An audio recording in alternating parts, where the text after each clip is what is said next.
Sprinwatch now, and tonight, bats. They're an important sign of how healthy the environment is. Plenty of bats means plenty of plants, insects and other creatures too. But because they fly around extremely fast and in the dark, experts have had a hard time identifying and counting them. Well, now researchers from the University of Warwick think they have a revolutionary solution. More now from our environment correspondent, Gregory-Kumar. Scientists from the University of Warwick have been hard at work in the forests of Mexico, building the world's largest database of bat language, recording around 60 different species. So this is all about analysing the noises made by bats from all over the world, places like South America. But of course the BBC has sent me to West Midlands Safari Park. So we have two species of bats in here. We have the ones that will be flying around your head, and they're called Cebus bats. And then we have the Rodriguez bats, which are the big ones, which tend to climb around rather than fly.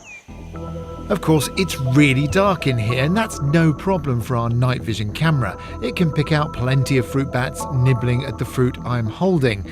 But for me, well, identifying and counting bats in the dark is hard.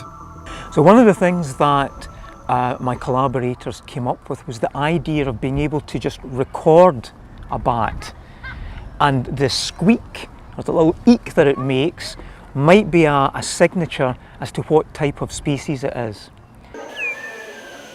Bats do make audible sounds, but they don't last very long. So you'd need to be a genius to create a computer program that could identify any bat from a tiny squeak like this. Fortunately, these guys are indeed geniuses. So this is a plot of the probability that a bat is actually making a sound, and not only that, it's the probability that a particular species of bat is making that sound. Which means you wouldn't have to be an expert to spot a bat. Anyone could use a computer to identify different bats from their squeak. If today, for example, we're out here, you could use your iPhone or your smartphone and record any bats.